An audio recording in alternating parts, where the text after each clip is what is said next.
Look alive, ladies and gentlemen. It is episode 246, impromptu episode. We interrupt your locally scheduled broadcast of every stupid sports show giving their opinion on the Caitlin Clark and Angel Reese, whatever happened. Somebody got fouled. Who cares? We interrupt that programming to bring you actual sports talk about playoffs that are about to take place tomorrow, which are the NHL playoffs. I have had absolutely enough of my Twitter feed. I don't know if everybody else has felt the same way of Ryan Clark yelling at RG3, RG3 yelling at Ryan Clark, somebody capturing both of those tweets and yelling at them. Emmanuel Acho is trying to get it. Who cares? They're all trying to get themselves in this action about who can grandstand about whatever. But on this show, we're not going to talk about it because I don't care. I'm not going to get into that, my opinions on that nonsense. Actually, I couldn't give an opinion because I don't know what happened. You know why? Because I love hockey and I love the PGA Championship, and I was watching golf and hockey. Shout out to the Canes for reaching out to Andrew Novak, our guy. Shout out to the Canes. Anywho, we have got a great show tonight. Impromptu show on a Monday. Typically, we don't do this. Usually the off day because we're going hard in the paint. But we're going to talk hockey playoffs, ladies and gentlemen.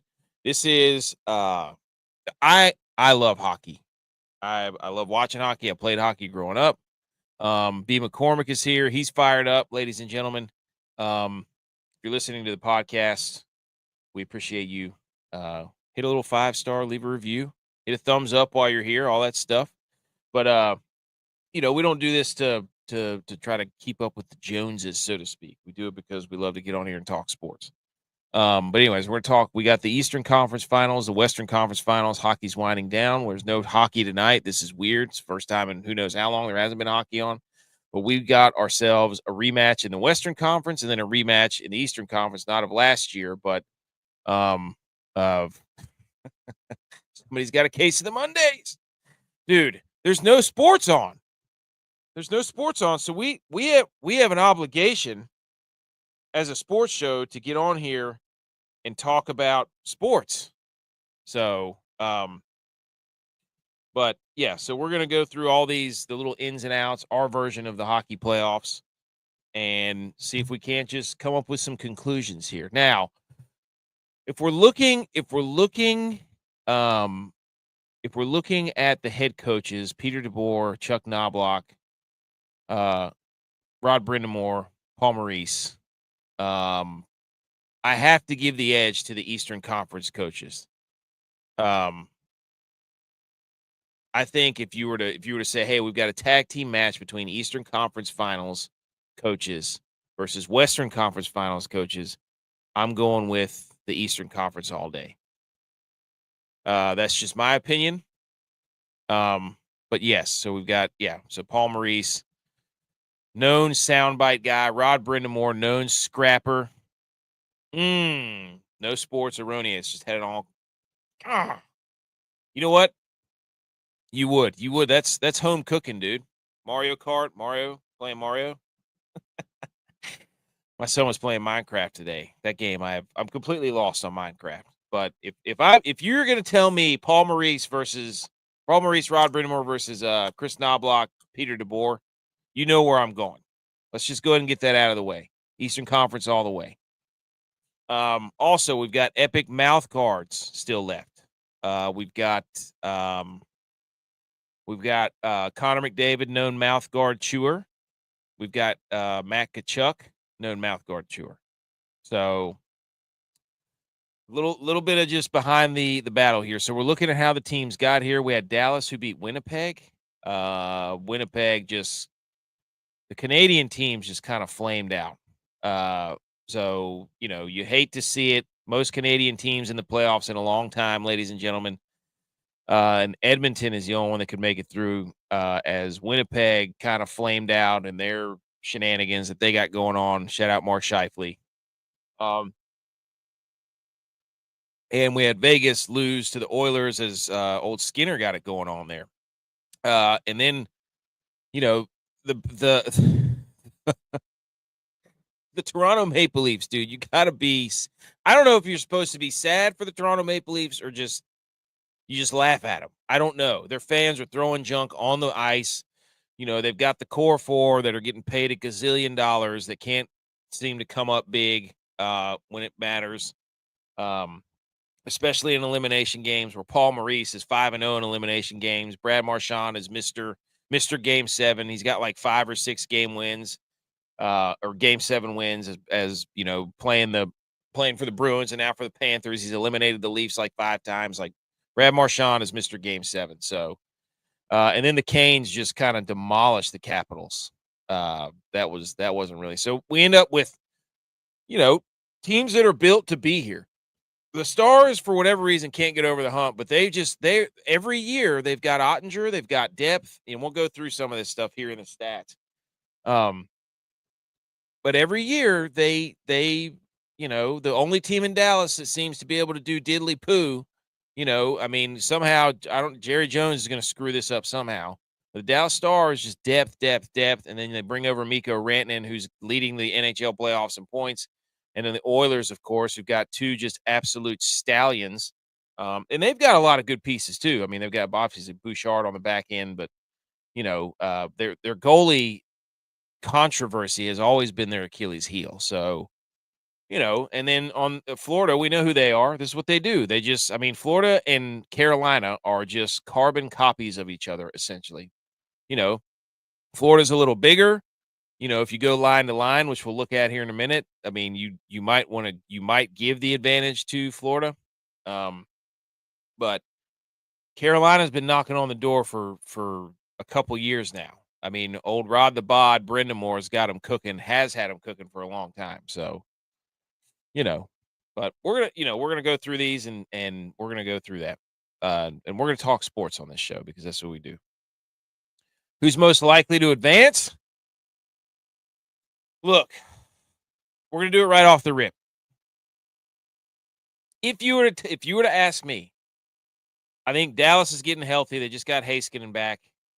And they got one of their other guys, Robertson. Was it Robertson? Yeah, I think they just got him back. Ottinger, you're going to see here in a minute that he has gotten some really good play in the high scoring chances department. So I just think the Stars are going to do this. I will be shocked, personally. I will be shocked if McDavid and Draisaitl can drag this team again back to the Cup final. They've been here, 3 out of the last 4 years or whatever? And I think this is a rematch at Dallas and Edmonton 3 years in a row or whatever. So I think this is Dallas's turn. I just think it's Dallas's turn. The law of averages say it's Dallas's turn. And I think they're getting healthy, and they've got Mikko Rantanen, who's a freight train. And then in the East, every fiber in my bone, body, bones, whatever, wants me to pick Carolina. I live in Carolina. I'm not a Carolina Hurricanes fan. I'm a New York Rangers fan, so whenever the Rangers play them, I hate their guts. But I do love seeing the state get excited for, look, the matchup here, football, my hockey, is the Dallas market and the Carolina market, 2 of the most hilarious football franchises in the NFL, meeting for the Stanley Cup, and all the football fans having to be like, well, I guess we'll watch hockey. Oh, this is what it's like to be successful in the playoffs. So that's just me. That's all. I think that would be the most hilarious matchup, would be 2 teams that have franchises that absolutely stink in football in the NFL. Well, I wouldn't say the Cowboys stink, but just hilarious playoff exits. The Panthers do stink, but Stars versus Canes is what I'm going for.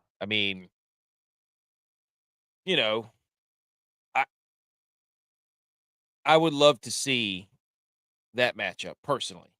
So I don't know what the ratings gurus would like, but I'm sure they want Edmonton in there because of McDavid and stuff. So either one of these matchups we get, it's going to be incredible. I think it's just 2 different styles of hockey. Like, you watch the Western Conference, and then you watch the Eastern. This series between Carolina and Florida is just going to be it's going to be along the boards, and they're just going to be forechecking forever.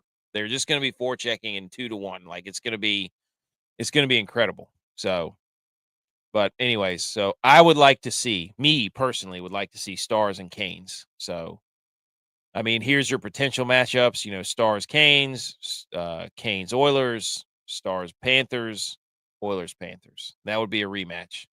I mean, we're basically getting the NFL and the NHL are like the same trajectory right now. We're just getting rematch and rematch after, we interchange the the Eagles and 49ers in the NFC and the Chiefs and the Bills in the AFC, and that's just pretty much what's happening in hockey too. These franchises have just figured it the hell out, basically.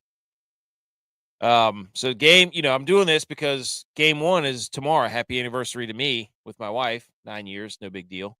May 20th, shout out the wedding. That was awesome. Great time. Thanks everybody for coming 9 years ago. Game 1 starts tomorrow. TNT, Canes, Panthers. Panthers get the first 2 games. And we'll go all the way until, I think this thing's going 6 or 7. I really do. And then Wednesday, we get game 1 of the Western Conference at Dallas. So Dallas gets to host there, obviously. So hopefully they're alternating 22, 20. Yeah. So we're going to get games every night. And then you've got the NBA playoffs if you're into that. And it's just going to be spectacular. So Tuesday, we get Eastern. Wednesday, we get Western. Shout out them. Hit the stream with AJ. Hit the stream with AJ and Noah, Millie. Wait, what do you mean? What's the stream with AJ and Noah?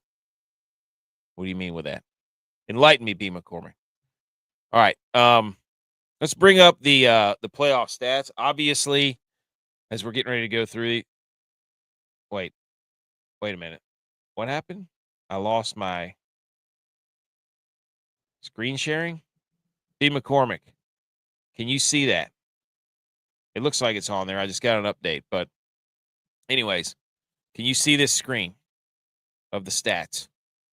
Anyways, we got Mikko Rantanen leading the playoffs, 19 points, 9 goals. So he's just on it. And then you've got Svechnikov from Carolina with 8 goals. Sam Bennett's got 6.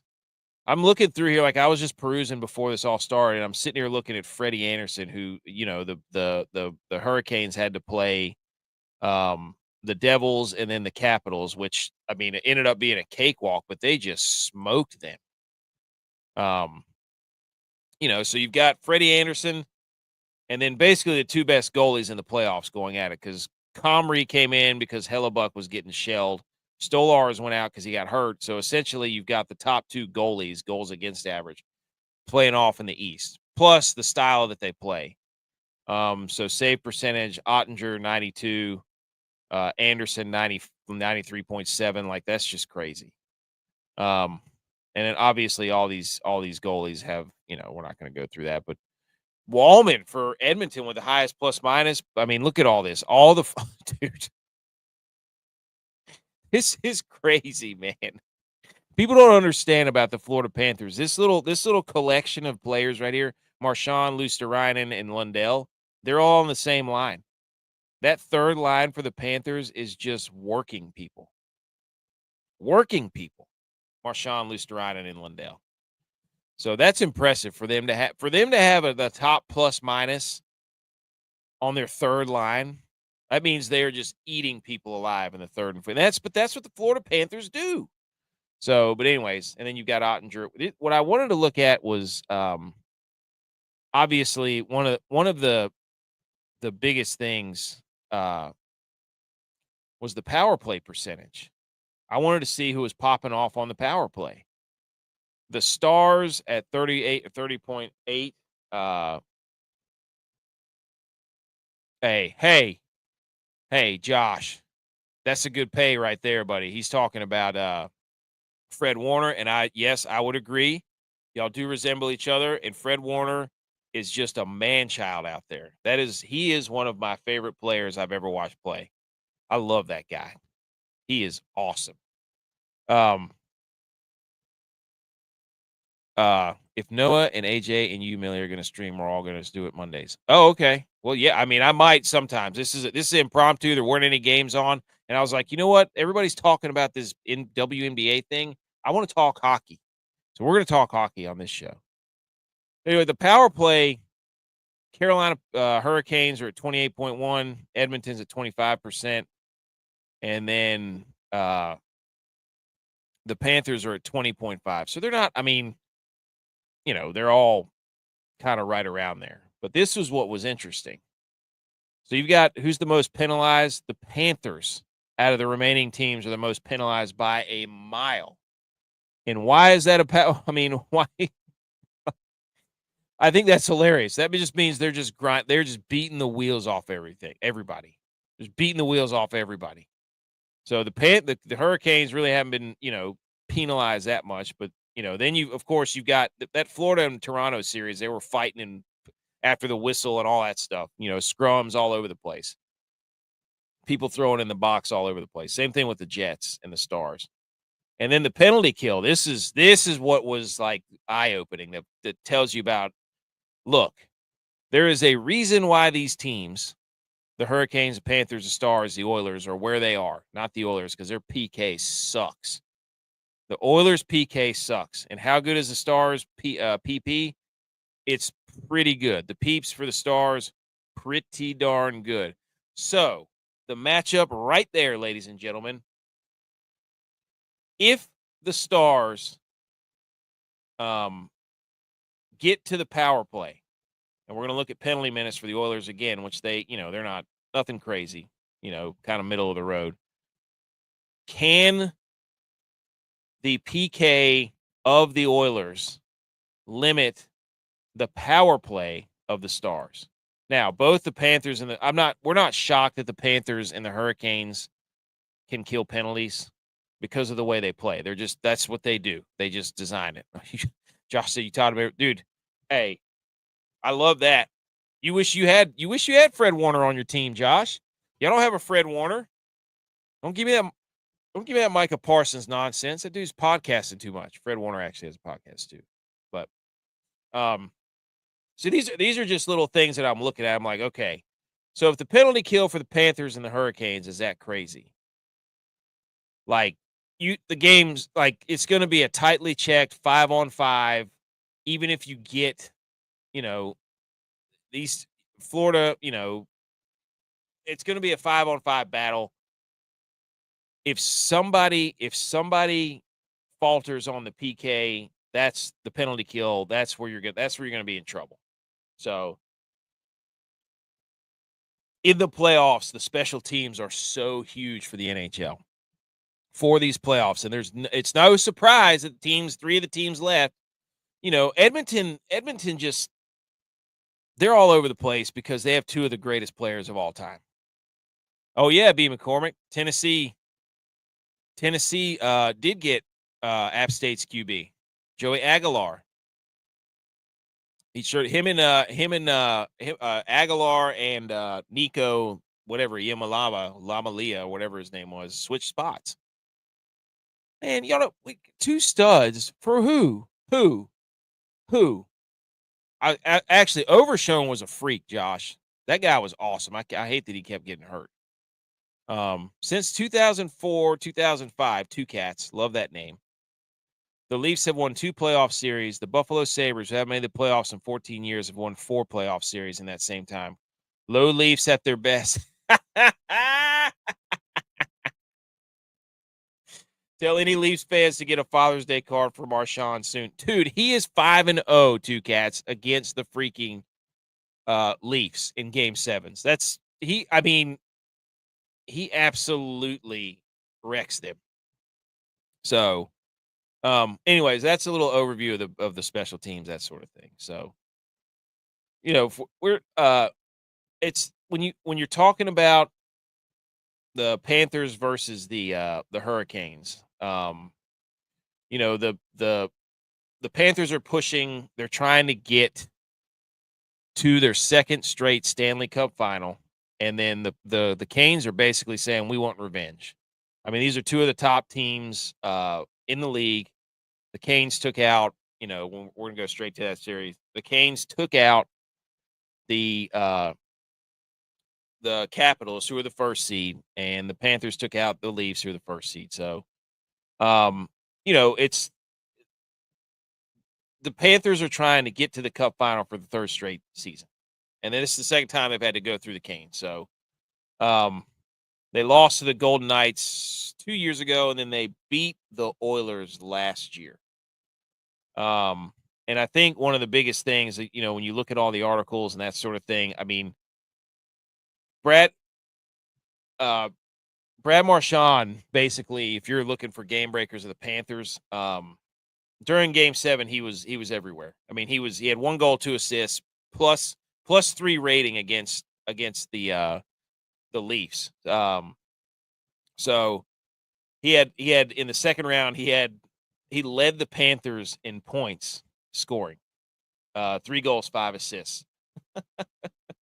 So it's just incredible. He's 37 years old, and the guy that kind of anchors that third line, Brad Marchand, is the game breaker for the Panthers. I mean, obviously they've got Barkov, who's a 200-foot player. They've got Kachuk. They've got they've got Bennett and Reinhardt, and you could just sit there and name them. These guys are all becoming household names because they play every year into June. It's incredible. For the Canes, game breaker Svechnikov, he's got 8 playoff goals, which is only behind Mikko Rantanen, like we said earlier. He had a hat trick in Game 4. He didn't play against the Panthers 2 years ago because he had an ACL surgery. So that's a big deal getting that guy back, because every single one of those games was like a 1-goal game in overtime. So, these are just two players to look for that are kind of absolutely on fire, just gamers in the playoffs, really. But that's what we're looking for there. Goaltending, I mean, obviously Bobrovsky versus Freddie Anderson. You're talking about the matchup there. Like I said, we just went over the stats. So the two best goalies in the playoffs that are still left, Freddie Anderson, Bobrovsky. So leading the league in goals against average. So Freddie Anderson's been the best goalie. 1.36 against, 93.7 save percentage. He didn't play he missed a couple of games during the Devils series. I mean, he's a fragile, that's one of the things the Panthers are going to have to work on if they want to get to Freddie Anderson. He tends to get hurt quite often. So the Devils and the Caps really couldn't get in front of the net against the Hurricanes. They were kind of the bullies, but you're talking about the Florida Panthers here, who live in the corners and live in front of the net and just get greasy goals left and right. So he did miss those 5 games against the Devils. He also leads the league in high danger save percentage, 92.3. And he stopped 30 of 31 high danger shots during the second round. The Panthers lead the playoffs with 45 goals and second in goals against. They've scored 23 goals off of high danger shots. The Panthers have. They have 82 high danger shots on goal. The league average is 61.9. Florida's plus 16 goal differential is tied with Carolina for the best in the place. So these teams, again, you're talking about the Panthers. What they do well is get in front of the goal, in between the circles, and just pound you on the boards. But Freddie Anderson's been the best with those high chances. But again, there's not a lot of traffic. So I think that's, like we were talking about the special teams earlier, that's the key matchup for the Panthers, is can they continue to put guys in front of the net? And the Canes have given up, tied for the fewest goals. And the Hurricanes are third in shots against per game at 24, so they're not really giving up a lot of shots. They spend the most time in the zone for the playoffs at 46.6%. And we all saw what the Panthers did to the Leafs the other night. They were in the zone, had 25 shots to nothing. So it's like these two teams are literally the same team. They're literally the same team. And they spent the least amount of time in the defensive zone of the playoffs, 34.7%. The league average is 39.8. And they have 15 players who've scored at least one goal. So obviously, if the Panthers will win. Here we go. If Bobrovsky plays big, right? It's Bobrovsky. Obviously, they block shots. They if they can get in front of the net, you know what I mean. Like it's if you're, I don't know what else to say. Like they're carbon copies of each other. And the Hurricanes, if they don't change who they are, that's what everybody keeps saying about the Hurricanes. They just got to play their game, play who they are. But basically, it comes down to, can they continue to be in the offensive zone? Can they keep the Panthers out? Can they keep winning puck battles along the boards? And can they finish on their grade A chances of high opportunity scoring chances? I mean, it's going to be crazy to see this chess match. That's what the Panthers and the Hurricanes, they want to get it in, cycle the puck, and then look for those grade A chances right out in front. So we'll see. I love looking at the lineups because this is just crazy. So, you've got these lineups. I mean, having watched the Panthers now for a long time, Evan Rodriguez, Alexander Barkov, Sam Reinhart, that is a top tier line. Like Alexander Barkov took like a hometown discount, which killed, like, this is why people get so damn mad at Mitch Marner, because he wants all this money, but you've got Alexander Barkov who's going to win the Selke for like the 18th year in a row. Then you got Verhaeghe, Bennett, and Kachuk. Just another. I mean, look at this. And then Ito, Luosterainen, Lundell, and Marchand. We just looked at that and told them, it told you that they're like top 3 in plus minus this line. And then Nosek and Greer and Gadjevich. Yeah. And then on defense, they've got Forsling and Ekblad. Ekblad's a monster. Mikkola, Seth Jones, who was incredible the other night in Game 7. I didn't even mention him yet. He's a freak. And then Schmidt and Kulikov. Kulikov's physical. So that's, when you look at those lineups, I mean, especially that line 3, dude. That line 3 is crazy. The fact that they're doing that, like, that's crazy. You think everyone's overthinking what? Now, I don't know. Here you go. Two Cats bag. He said, I know the Canes and Panthers were 10th and 11th in the league, but I still believe they were the best Eastern teams. Oh, dude, 100%. These two teams are built for the play. It's like the equivalent of being able to run the football in the playoffs, right? The Canes and the Panthers are the equivalent of teams that can run the football effectively in the playoffs. They just keep the puck. Like, I mean, we just looked at it, like the Canes lead the league in offensive zone time, and they don't spend a lot of time in their defensive zone, which is crazy. I just, can they handle the onslaught of the waves of the lines from Florida? Now, you would think that, I would think skill-wise, from a defensive perspective, this makes sense because Jakob Slavin, Brent Burns, Orlov, Nikishin, he's a rookie. Actually, I saw a pretty crazy stat too. Shane Gostisbehere, defenseman for the Canes, leads the league in offensive zone time, meaning he possesses a puck the longest in the offensive zone. That was crazy. But their defense, I keep wanting to say the Panther. This is weird too. You've got the Carolina Hurricanes and the Florida Panthers, which is very odd because the Carolina Panthers, you can't say Carolina Panthers because that's their football team, and then Florida's known for having Hurricanes. What the hell? They're trying to mind mold us up in here. They're trying to mind boggle us. That was really confusing. Anyways, defense here, got to give the edge to the Hurricanes as far as actually defensive play. I think the Panthers defense can be a little more offensive, if that makes sense. But, the Hurricanes projected lines, you've got Svechnikov, Aho, Seth Jarvis, top tier line. Svechnikov having a day. Taylor Hall, Roslovich, Stankoven, gritty line there. Gritty line. Taylor Hall used to be a big skill guy.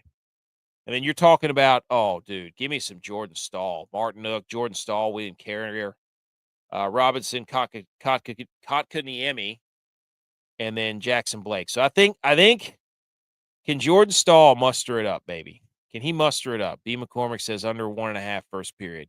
Hey, is that what it's set at? Absolutely. They're not. They might not. That might be the whole. It might be 1-0. So, can these bottom two lines? Can Jordan Stahl muster up the courage to go against this Marchand, Lindell, Listerainen? I think that's going to be a fun matchup. Line 3 for both of those are going to be fun. So, but anyways, I love looking at these high, like the NHL has the NHL Edge stats, and it's talking about Freddie Anderson, talking about how he stopped 30 of 31 high danger shots against the Caps. He was pretty good. He's got the goal differential is +15, which is the best amongst goalies for him. Offensive zone save percentage, shots off the cycle. That means when they start getting the puck going around the wheel. He led the league in save percentage against these shot types at 96.8%. That's crazy. That means that dude sees the puck really well and anticipates. Chatfield's out. He got injured. I meant to mention that. I forgot to mention that. Chatfield is out.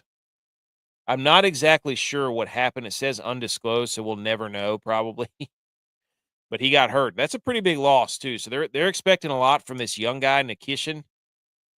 And I think but Chatfield being out, that sucks.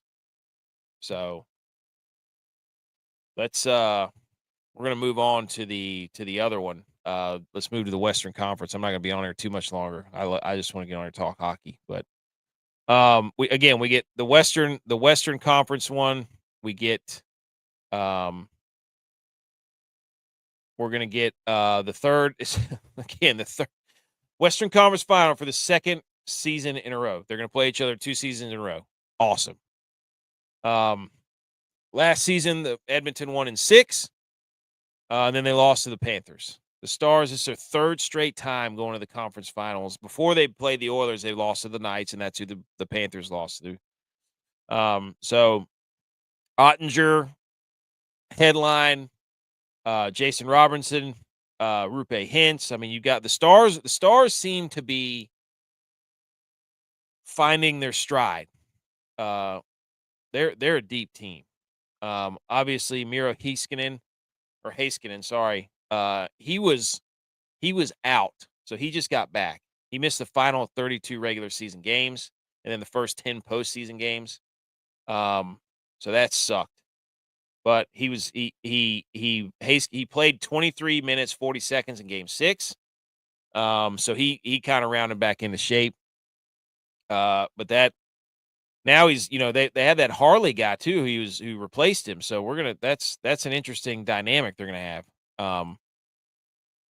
The Avalanche could have used a guy like Mikric. You think, dude? They didn't even. Did you hear what happened to him? Two Cats says the Avalanche could have used a guy like Mikko Rantanen. They should try to trade for him. They didn't even offer him, apparently, from what I've read and seen and heard. And for the Oilers, like Corey Perry, north south, get in front, be grindy. And just try to take it to the Dallas Stars, right? Can the Dallas Stars keep up with it? But yeah, and I think did Corey Perry play for the Stars? Revenge game? Is this revenge game? And Corey Perry tried with Draisaitl for their team lead in goals. He has 5, so he's grindy. He's the worm. They call him the worm. So. Goaltending, the edge obviously to Ottinger. He's got a 2.4 goals against and 92 save percentage. I'm telling you, he was incredible. He's one of those goalies where it's like Mario Kart. 2Cast says, unbelievable. That 2022 Av team was so good and still amazing, but things falling. Yeah, it's tough, man. It's tough. That was stupid by them. That was a core they could have had that like the Panthers do with Barkov and Kachuk and Reinhardt and Verhaeghe, all those guys. You know, they decided not to. So Ottinger, um, can he? He's yet to lose 2 games in a row in the playoffs. He's 5-0, the 9.29 save percentage in games following losses. So he's got it in there to be elite.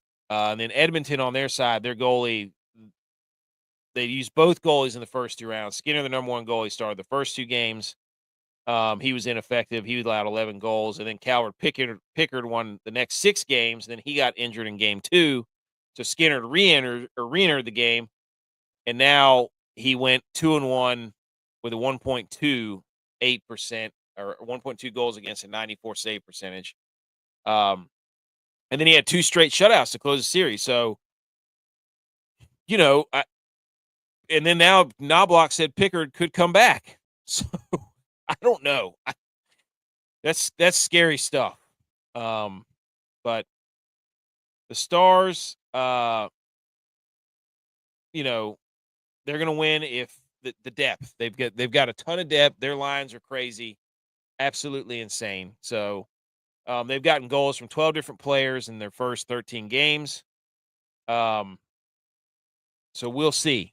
They need more of that against the Oilers, and but the Oilers ended up shutting down the Vegas Golden Knights top line. Like they made Jack Eichel and Hurdle and those guys look pretty pedestrian for stretches of that. So that was weird to see for the Oilers. Usually it's not like that, but they, for whatever reason, have woken up.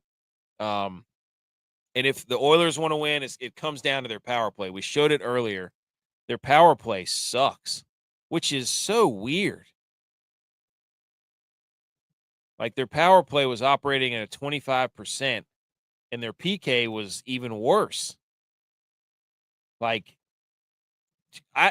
that to me is the biggest thing. I don't like their power play went 1 for 11 against the Vegas Golden Knights. And they haven't scored a power play goal on the road yet. So I don't know.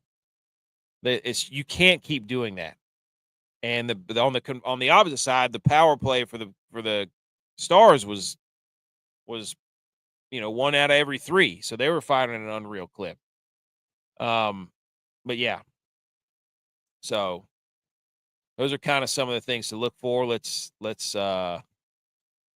take a look at the projected lineups. So for the Stars, you got Granlund, who had a hat trick, Rantanen, who had a hat trick. They got 2 guys they've had 3 hat tricks, centered by Rupe Hintz, and then Ben, Duchesne, and Sagan. That's like the 2015 All-Star lineup right there. Those are 3 players that have played some very meaningful hockey for a long time. Then you got Marchment, Wyatt Johnston, Jason Robinson. And then they go with the 1, 2, 3, 4.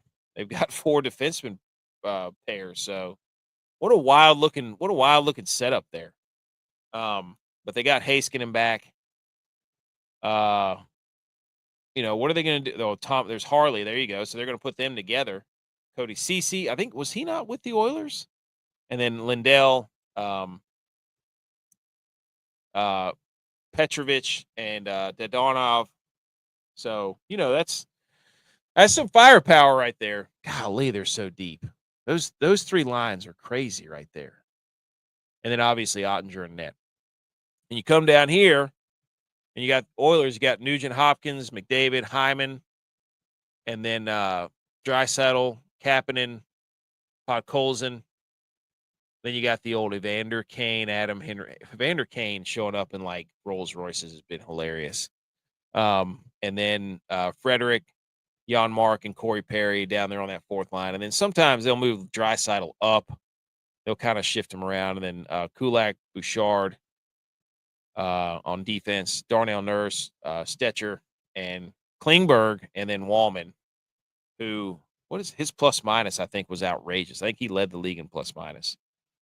So, and then Stuart Skinner in net. So, Ekholm undisclosed, Pickard undisclosed, and I mean, Lundqvist for Dallas, but that's it. So, a couple of scratches there, but some of the fun stats, the edge stats. I love looking at these. The edge stats here. Speed. Like, look at this stuff. This is crazy. High danger goals. 4. High danger shots on goals. I think this is for the Stars. Mid-range goals, 99, like mid-range shots on goals, total skating distance. Like, the Stars, dude, this is crazy. The Stars and the Oilers, like all these high danger chances, mid-range goals, like they can score from up close, they can score from back. Like, there's so much talent on the ice for this one. I just don't know what the physical aspect's going to be. And there's Harley again, who had to fill in for Heiskanen. So they've developed an entire, number 2 or 3 or 1 defenseman just throughout the playoffs. And then this is what we were talking about, this high danger save percentage. So, but that was fun. Again, Ottinger, the most high danger shots, 98 in 13 games, leads the NHL, and 82 saves. So can they protect the front of the net for the Stars? And then these are just some fun stats for the playoffs, because I'm about to get out of here because it's late and I want to go to bed. The top skating speed from the NHL Edge stats leaders in the 2025 playoffs. Top speed goes to, who would have thought? Connor McDavid, 23.92 miles per hour. The shot speed, hardest shot, was Colin Miller from the Winnipeg Jets, 99.74. That's an absolute missile. High danger shots on goals was Matty Nyes from Toronto. He had 21 right there in front of the net. And then high danger saves was Jake Ottinger. We just talked about that. He is not allowed a single long-range goal in the postseason. Next highest total long-range saves without allowing a single playoff goal is 53 by Aiden Hill. His save percentage, greater than 910 of his last 13 starts, is the most such games in the league this postseason. So he does not let goals up far away, which is crazy. Huh? That's wild. So can the Oilers generate high danger opportunities? It's gonna be something to watch out for. This is what we mentioned earlier. Gostisbehere, this is a stat I was talking about, leads the NHL in offensive zone time percentage. 7 points, 5 on the power play, and they lead all, like we already went over all that, but the Carolina, which leads the postseason in 5-on-5 shot attempts, 58%. Big advantage in that category, 61% compared to Washington, their 5-game. That's 5-on-5 is where the Hurricanes love to just grind people down. It's going to be interesting to see what the Panthers do against that. So, anyways, that's enough hockey. So I'm going with my final prediction will be Canes versus Stars. Yes. So, what would that be? Yeah. Canes versus Stars. We got to come up with some name, but I'm going with that. I think it's the Stars' time. I think the Oilers have been I don't know. I don't think they can do it with their musical goalies, with their dueling piano goalies. That's just me. Call me crazy. But yeah. So, I'm going to get out of here. We got a lot of hockey to get to. Can't wait to watch it.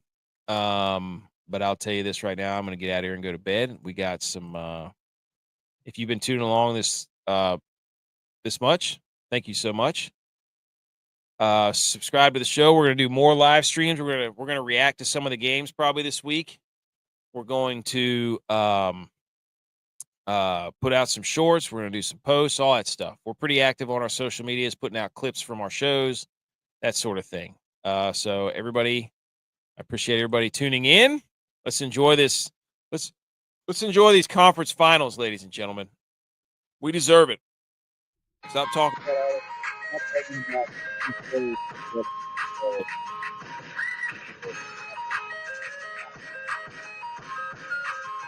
guys. See you later this week.